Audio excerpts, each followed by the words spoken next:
Hello again, everybody. This is Mr. Everything, and I'm coming at you with another Starship Spotlight for Star Citizen. This ship we'll be talking about today, we'll be doing a close inspection and a review and a first impression all rolled into one. This is the Anvil Valkyrie, which is a attack dropship and also a gunship. Now, in the days of antiquity, the Valkyrie were believed to choose who would live and who would die on the field of war. Now, Anvil is putting that choice in your hands. Seize fate and turn the tide of battle. Rugged, high-performance jump seats safely transport up to 20 personnel into and out of a fray. A vehicle bay and speed ramp efficiently launch ground-based transport or reconnaissance vehicles for unmatched support. 4 powerful VTOL thrusters facilitate surgically precise takeoffs and landings, while a devastating array of weaponry blurs the line between dropship and gunship. Alright, that's the company line. Alright, this thing is 38 meters long, 28 meters wide, and 9.5 meters tall.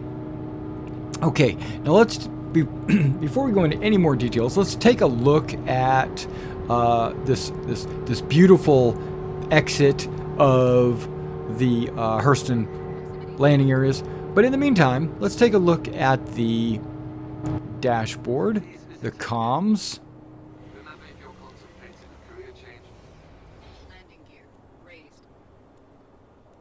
Now this is going to be a long video, 30 minutes or so sit back and enjoy the show. But what I'm also going to do is sit back, give you time to absorb it, but then also interject thoughts when they happen. Okay, it's your standard HOTAS setup with your throttle in the left hand and your joystick in the right. It's a standard Anvil setup where they try to get 4 MFDs in your field of view, and there's a couple of MFDs to the left and right.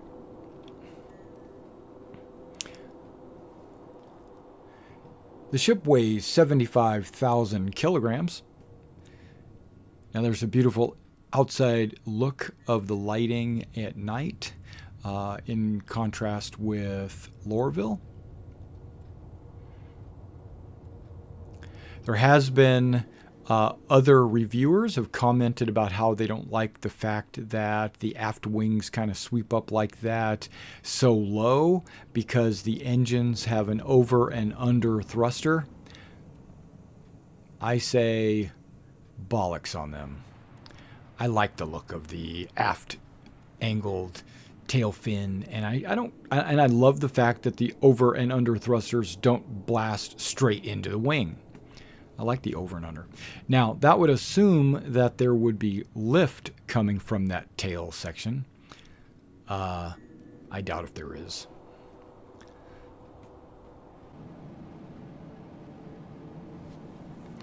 Now, avionics computers is the M available, and the radar is M available. I'm assuming that means medium or military. Could be either. And then when you look at fuel intakes, 2 times, fuel tanks, 4 times, quantum drives, military, jump modules, military, and quantum fuel tanks, military. Okay, I'm zooming in. I'm showing you the Anvil target or military style targeting for jumps and navigation. The star map and how it's displayed actually in your cockpit with the 3D image viewer in the center of your screen, a lot like a Sabre or a Hornet.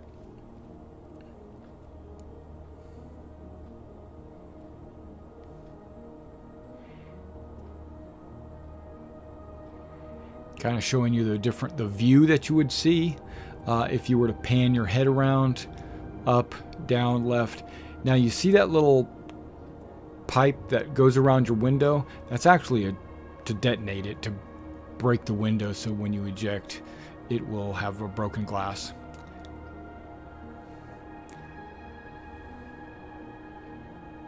Standard MFDs, just kind of showing all of them off to you.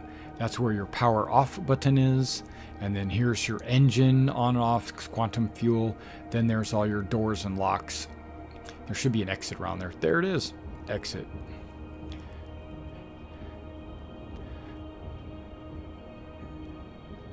Now looking down, there is a window that you can actually view beneath your feet, through between your legs.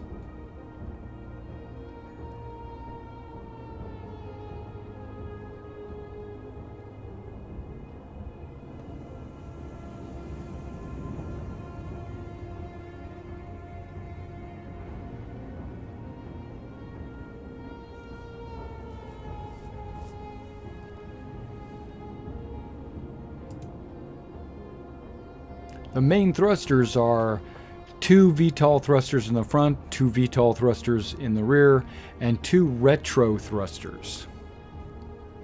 Maneuvering thrusters, there's 12 fixed maneuvering thrusters.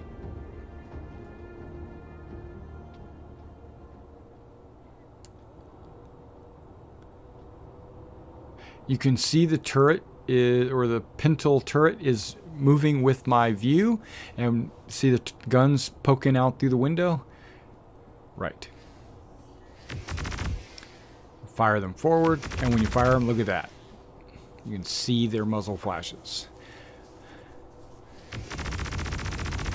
And that's a pretty good gimbal when compared to some ships. Some ships have a front 45. This looks like it has a 90 degrees to the front, turreted, controlled by the pilot, up and down, and that's about as high as it goes, which looks like about a 30 degree up.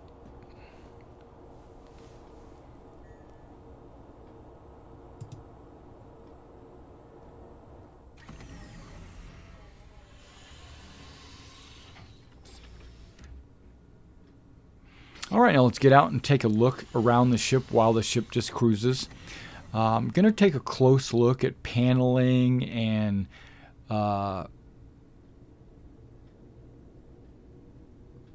warning stickers and the Valkyrie logo and cabling and piping and stuff like that, because I want this to be a close inspection. Now look at that. It looks like a fingerprint scanner to open the door. To the left and right here, you've got 2 remote turret gunner positions, which are equipped with, it says, 3 size 3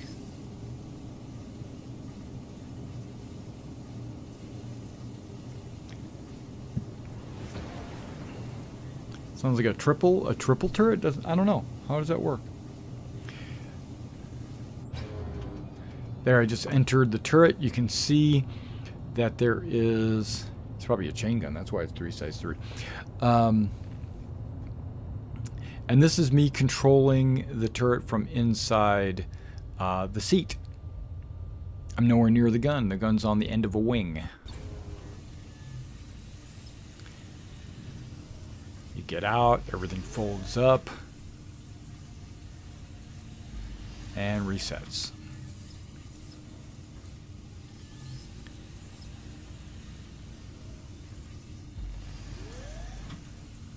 I love the detail. It's got an extremely high-res skin. I like all of that.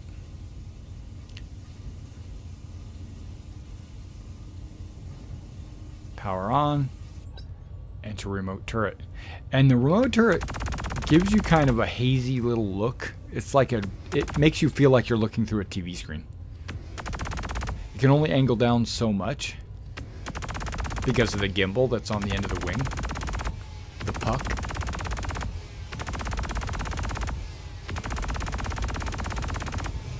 And that's firing to the rear back at Hurston. Or Lorville, I should say.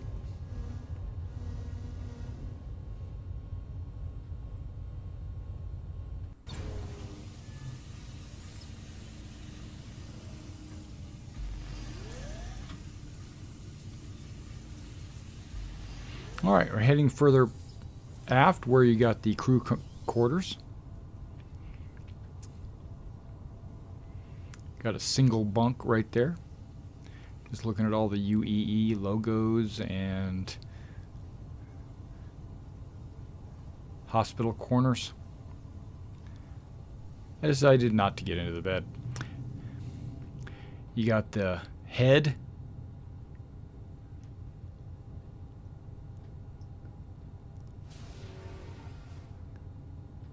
Which has the toilet, shower, air vent, keep everything fresh. Then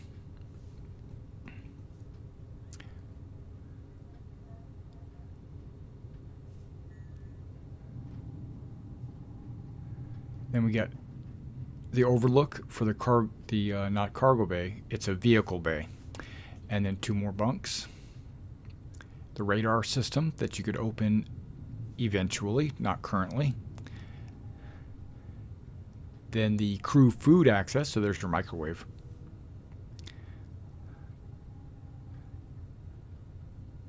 And your plate cleaning and all that. That's the top turret. Let's go ahead and get into it.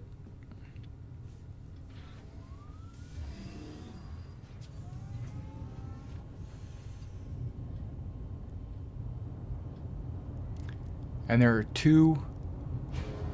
3 size 3 manned turrets. There's one above and one below.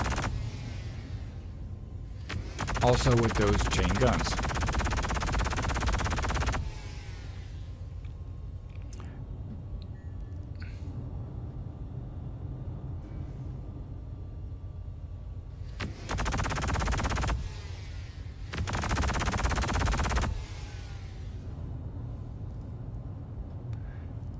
Clicking the change fire mode hasn't done anything for me, so that wasn't working at the time of this recording.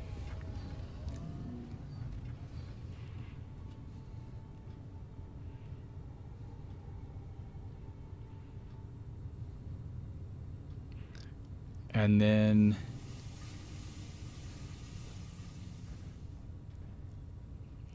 decided to get back in the operator's seat.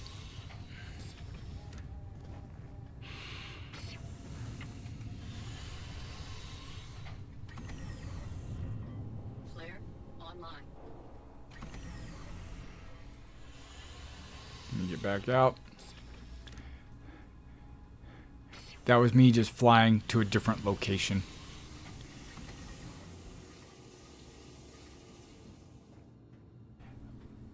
And overlooking the vehicle bay again, both sides. And there is the ladder down to the first floor.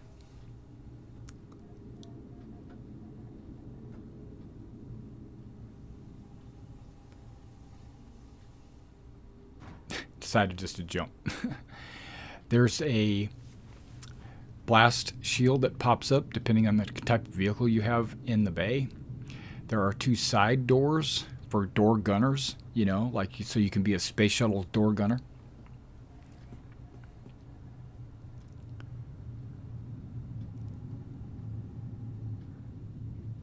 There's power buttons, and that's for the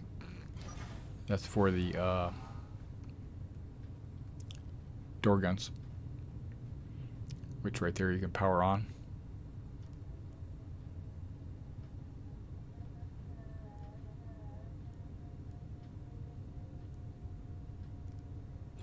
I deployed, grabbed, just like a 50 cal. You got the pistol grip handle. I can't remember what they call that, a horseshoe handle.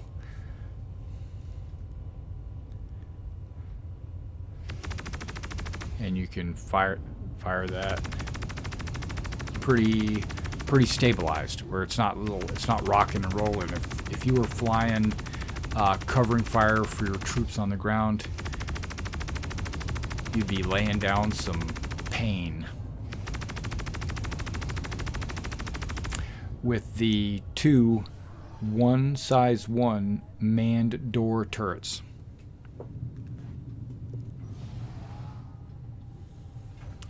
All right, now looking forward, you see that there's a storage lockers. Going to be able to store like battle equipment, rations, and stuff like that. And then when you open these main doors, this is where your 20-man troop jump seats are. There's 10 per passageway, 5 on each side. It's got a little shoulder rest that comes down across your face, just like an amusement park roller coaster ride, right? It's to help you when the ship is under fire, it's juking and turning and rolling and stuff like that. You won't go flying around inside the ship.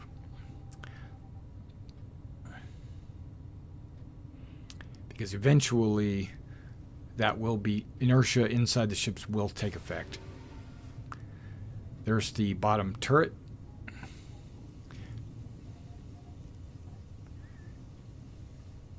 Deployed. And you're on the bottom. Sitting with your head up. Right? Gotta power it on. You get more of an MFD on the bottom when it looks like. But this is great for also putting some fire down on the troops on the ground. Keeping your guys alive when they're trying to take an objective or what have you.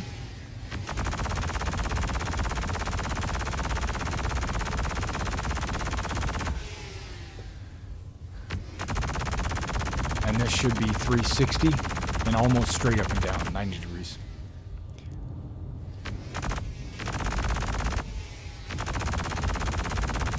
There are limiters in place to prevent you from shooting your own ship. No matter how much I try. I mean, you try.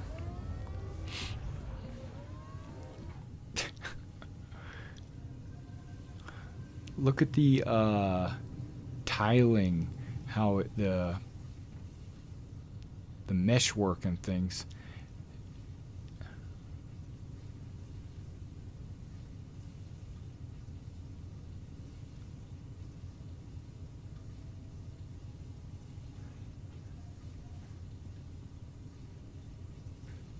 Just looking at switches and knobs and power, and I don't know what it all does. This is the second passageway, should be 10 seats. So you could have 20 friends, plus the, like, 6 people on the ship helping you out. Okay, the ramp door is up. There's storage compartments on the side.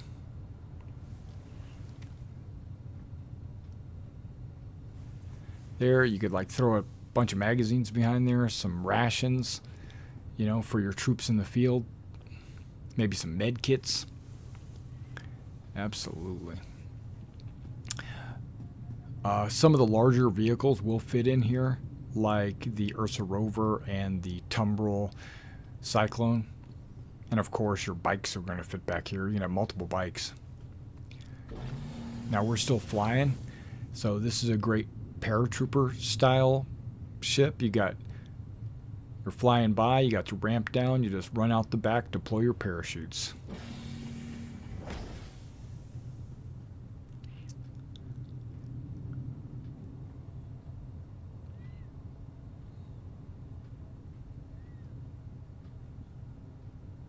The subtle green light, you know, preserves your eye vision. Let's go ahead and climb the ladder.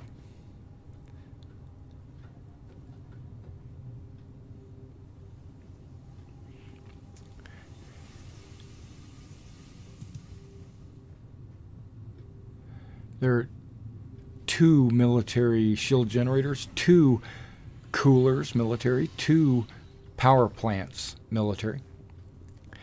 Um,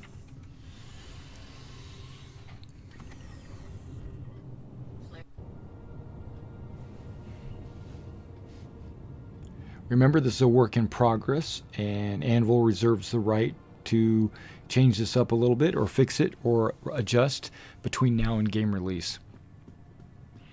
All right, let's fly to a lighted area of the planet so we can get out and kind of take a look at the outside of the ship.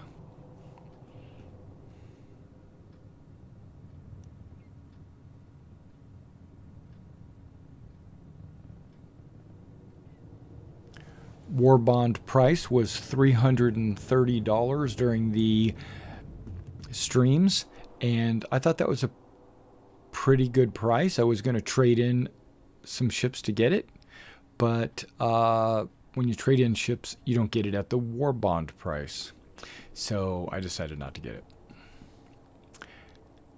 Because at $600 non-war bond, or whatever it was, seemed a little high. It's a beautiful looking ship. Look at the intakes. It looks very smooth and sleek. Looks very durable. It's definitely a warship.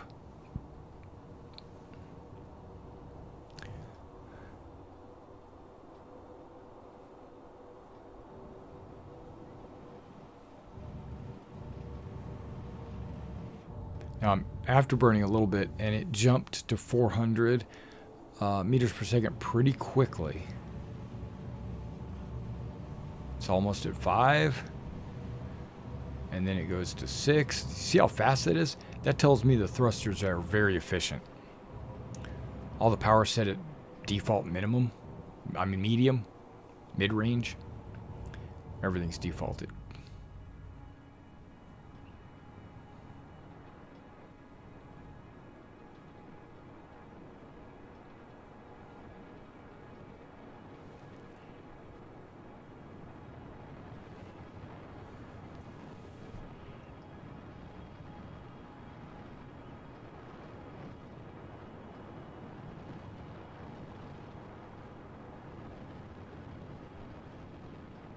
My technical support sheet doesn't say it has any missiles or utility items, you know, like a tractor beam or anything.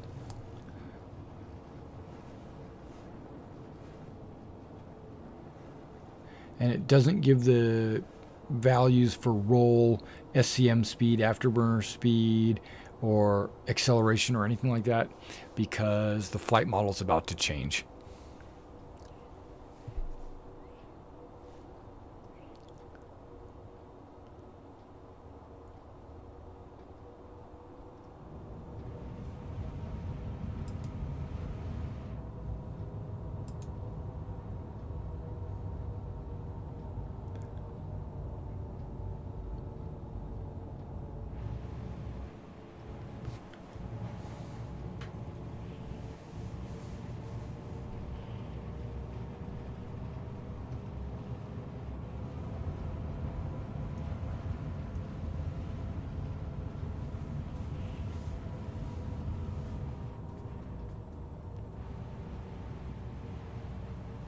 Just flying in, coming in for a hot landing.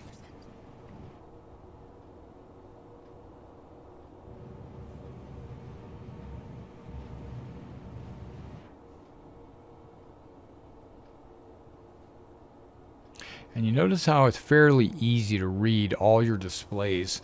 They're not microscopic or super small. They're in good font, good contrast to the MFDs. I think these MFDs are well done. I can actually see some of my hot buttons. Not that I know if they're going to be in use for Star Citizen or they're just for looks.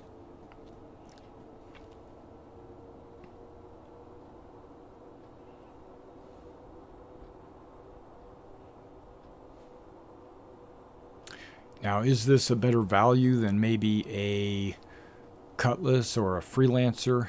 I'm going to say probably only if you plan to do a lot of military activities or if you need to carry a lot of troops to some place, because It has zero, yes, I've said this, zero cargo space.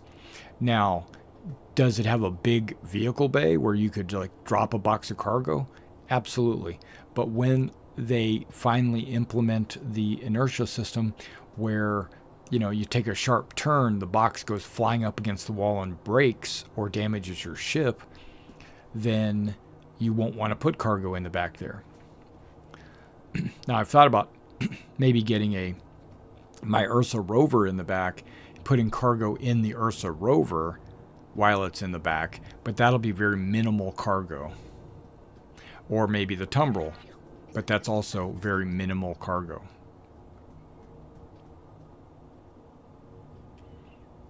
So as a overall, like a general purpose vehicle, I would say this is not one. This is not a general, this is definitely a specific purposed vehicle.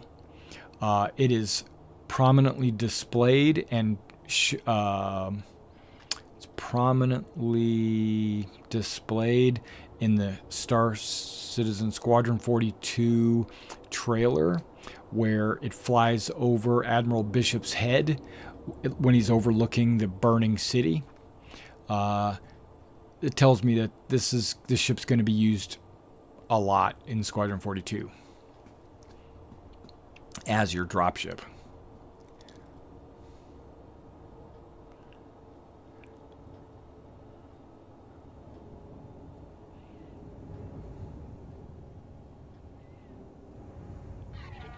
Is at 75%.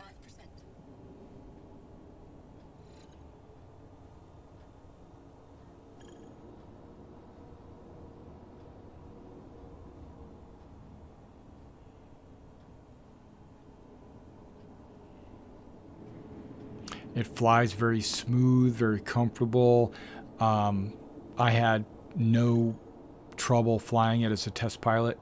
It was a joy to fly, actually. I felt like I had a good view of what was going on. Doesn't that just look cool? That looks cool. Okay, we're going to stop it. I found a clear spot that I think I could land. Look at the rotating engines. Awesome.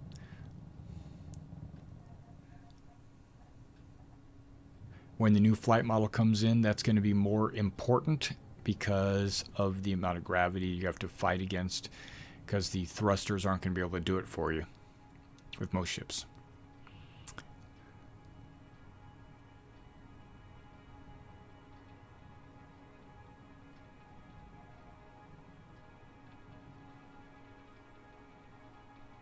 And we're down. Shields offline. Powered it off. We're getting out.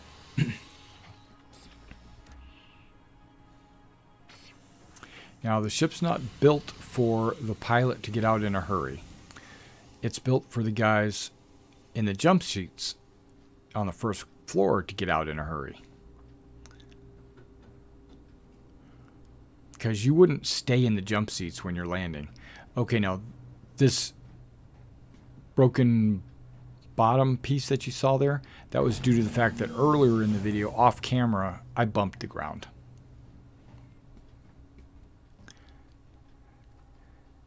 And there you go. There it is. Landed.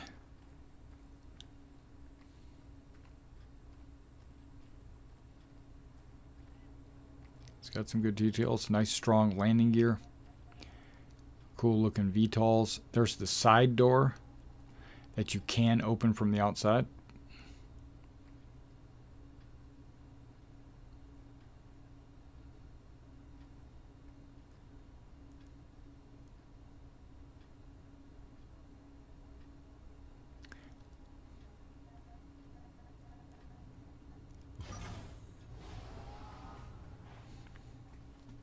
A little ramp comes out that allows you to vault into the ship from the sides without having to always use the ramp. So you could actually enter the ship from the sides and the ramp. That's the pilot's turret. That's the underside turret. Look at the ammo what do you call that? Ammo casing containment system.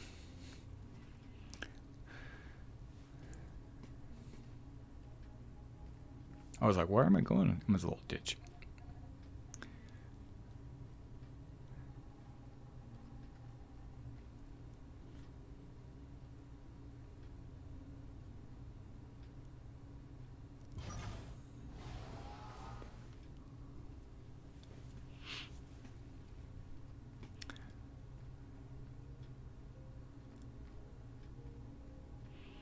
And that was the Anvil Valkyrie gunship / dropship in its glory. If you have any questions about it, or if you want to make any comments, if you like it, tell me you like it. If you think there's a better ship out there for being a dropship, put it in the comments. I like to hear everybody's comments. And check out some of my other ship spotlights. Some of them are a little old, I've noticed, because ships have changed a lot since I started streaming. So I'll catch you next time.